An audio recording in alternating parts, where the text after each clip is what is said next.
Добрый день, уважаемые гости! Мы рады вас приветствовать в нашем школьном музее и хотим рассказать о нашем легендарном земляке Минигалии Мингазовиче Шаймуратове.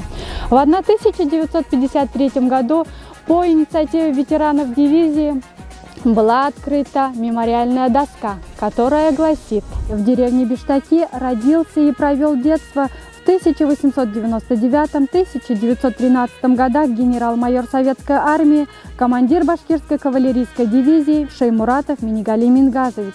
Погиб в боях за родину 23 февраля 1943 года.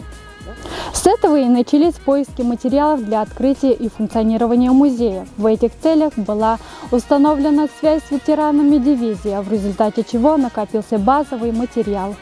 Участвовать в деле открытия музея изъявили желание ветераны, а коллектив учителей с огромным удовольствием поддержал их. Добро пожаловать!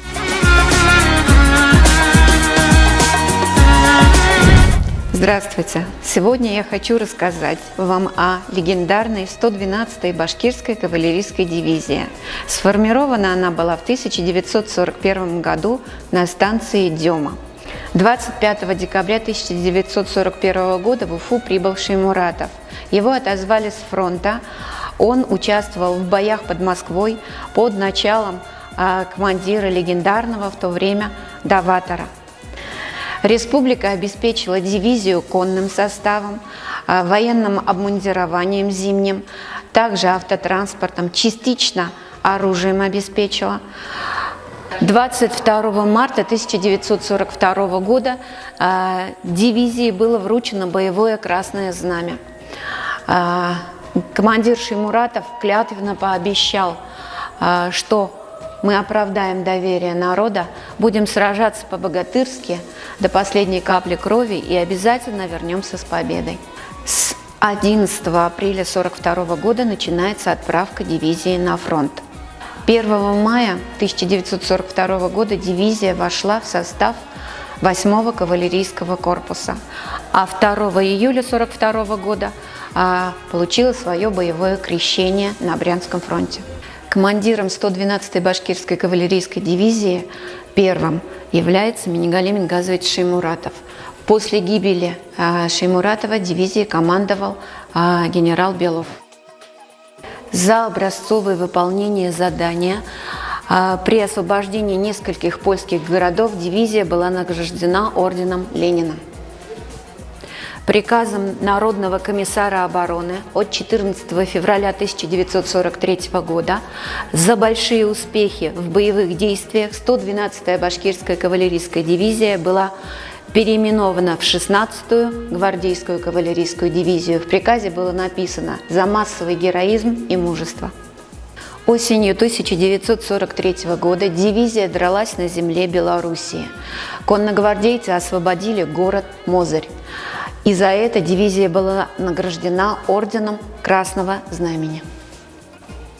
За образцовое выполнение боевого задания и освобождение города Люблина дивизия была награждена орденом Суворова второй степени.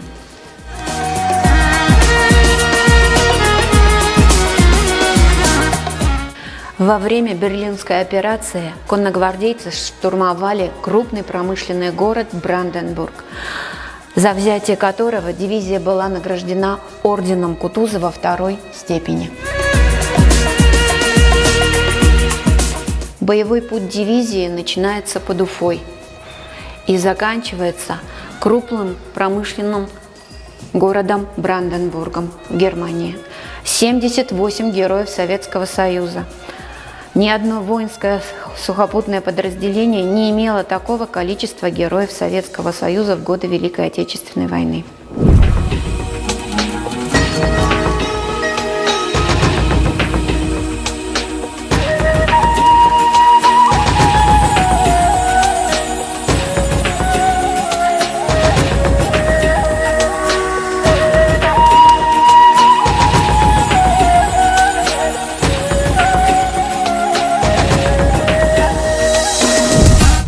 Проходишь мимо обелиска, замедлишь шаг, остановись. И голову склонивши низко, ты низко павшим поклонись. Они ведь все, как мы хотели, жить мирно, строить и дерзать. Но и пришлось надеть шинели и в бой идти, страну спасать, не зная страхов ни сражений. За мать, за родину свою, за жизнь грядущих поколений отдали жизнь свою в бою. Проходишь мимо обелиска, замедли шаг, остановись, и голову склонишь низко, всем победившим поклонись. В 20-е годы, будучи на службе в Тамбовской области, Шеймуратов познакомился с девушкой Еленой Степановной Утешевой. Она именно стала его первой супругой. В 27 году у них родилась дочка Октябрина, так названная в честь Великой Октябрьской революции, празднование которой отмечали именно десятилетие Октябрьской революции. В 2 поездках в Китай он побывал до Великой Отечественной войны. В первую поездку он отправился со своей семьей, а во вторую поездку побывал один. И, вернувшись домой, на столе он заметил записку «Не обессудь». Супруга забрала дочь и ушла к другому. Второй супругой Минигаля Мингазовича Шеймуратова становится Ольга Павловна, как ни странно, подруга жены. Именно ей свои полную любовью письма с фронта писал Шеймуратов. Легендарный рейд по тылам противника. Дивизия в составе 8-го кавалерийского корпуса получила задание перерезать железную дорогу, соединяющую Ворошиловград и станцию Дебальцево. Независимо от того, что бомбили с воздуха, не хватало боеприпасов, не хватало фуража, дивизия свое задание выполнила. В свой последний бой Минигаля Мингазович Шеймуратов ушел из деревни Юлино. Не приостанавливая движение, дивизия должна была идти на прорыв. Таков был приказ командира корпуса генерала Борисова. Шеймуратов спросил, можно ли произвести разведку, на что был дан ответ, что разведка была произведена, впереди небольшие силы противника. Шеймуратов, понимая, что ждать можно всего что угодно, практически сам, выполняя функцию разведки, отправился с небольшой горсткой офицеров вперед. Немцы подпустили на 160 метров и открыли ураганный огонь. Один из солдат, Рамазан Белалов, говорил, что я видел, как убили лошадь под Шеймуратовым, я видел, как он был ранен, к нему подбежали. Потом он получил повторное ранение, и сам солдат тоже был ранен в этот момент. Что происходило в дальнейшем, мы не знаем, так как немцы открыли ураганный огонь, и Шеймуратов с офицерами был отрезан от остальных. В личном деле Шеймуратова необдуманно было написано «пропал без вести». В 1948 году впервые из нашего правительства обратились люди с просьбой о присвоении звания Героя Советского Союза и о том, чтобы установить памятник на родине Шеймуратова. В то время кавалерией командовал Буденный, но он свое согласие не дал. Но у нас в школьном музее есть письмо именно Буденного, датированное 1958 годом, и в котором он говорит прекрасные слова о Шеймуратове. «Я знал Шеймуратова человеком большой силы воли, способным военачальником и горячим советским патриотом». У истоков создания нашего музея стоял нынешний профессор БГУ Назир Мурзабаевич Кулбахтин. В то время он был директором нашей школы и писал диссертацию. Благодаря его работам была найдена дочь Шеймуратова, Октябрина Минигалеевна.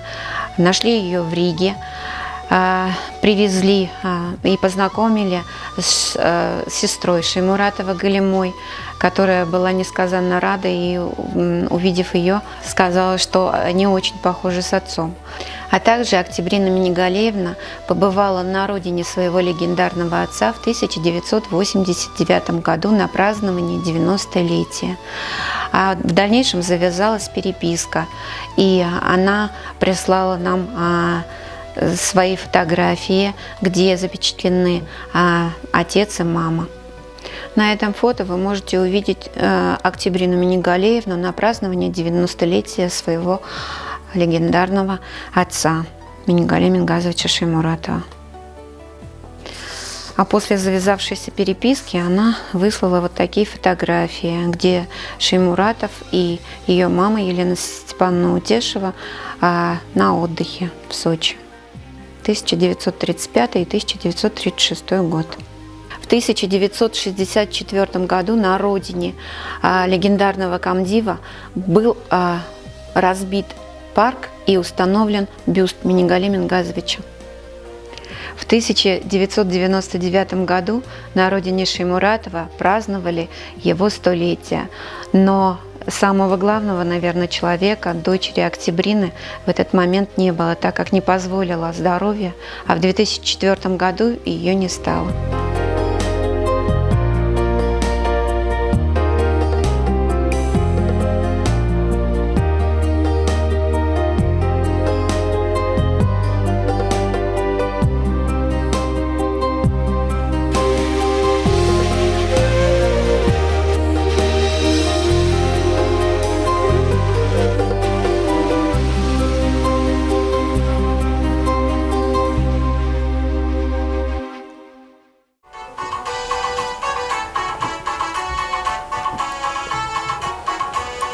Башкаттар кетті суғышқа, затып қалды Көкурал. Ат ойнатып алдан бара, Шаймуратов генерал.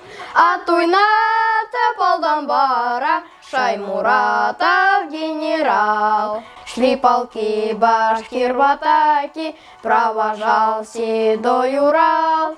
Впереди на Аргамаке Шаймуратов генерал. Впереди на Аргамаке Шаймуратов генерал.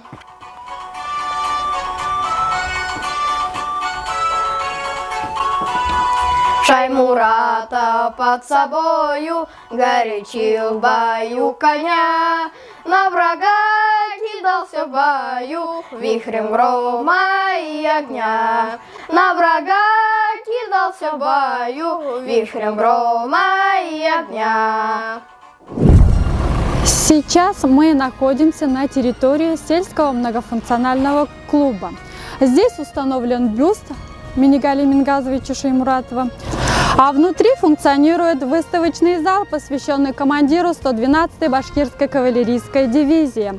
Сегодня нам расскажет о нем культ-организатор Нигматуллина Венера Данияровна. А также у нас в гостях племянница Шаймуратова Ахтямова Резида Шамилевна, которая расскажет нам о детстве. Добро пожаловать!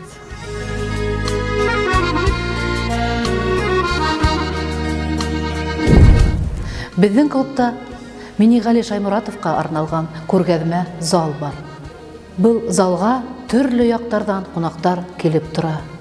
Бұна көптен болмаған бүті дүния фольклориадаһына келген, сит иллерден келген қонақтар да бізді ситләп үтмәнеләр. Олардың келіп қараудары, һораудары, қанықудары сикһез болды. Көргәзмә залында елына 15 меңдән ашу халық болып китә, қонақтар болып китә. Көргәзмә залында шулай ук кинопроектор 3D маппинг форматында генерал Шаймуратовқа арналған 3 тілдә фильм карарга була. Шаймурат авылы халкы өчен Рәсәй батыры Минигали Мингаз улы Шаймуратов авылында яшәүе, горурлануы бик күп булып тора. Халык сикһез шат. Без бер вакытта ла үзебезнең батырыбызны, үзебезнең горурлыгыбызны онытмаясакбыз. Мы находимся в Биштякинской земле, где в свое время, в 1899 году, родился Минигали Мингазитдинович Шаймуратов. Родители Мингазитдин Фахрисламов и Биби Тафия Фахрисламова. С малых лет Минигали Шаймуратов был очень юрким, очень быстрым, очень шустрым мальчиком. Помимо него еще в семье было 4 детей, которые тоже не отставая от него, стремились быть, как и Шаймуратов, стремительными, отважными и работящими. Минигали Шаймуратов учился в деревенской школе урывками, потому что приходилось помогать по дому, необходимо было поиграть в различные игры и в то же время получить образование. Он очень любил читать. Какими же играми, вот я задумываюсь, какими же играми они играли в те годы, 1900-е. И ихние игры были связаны с работой. Чем они занимались? Они ловили рыбу.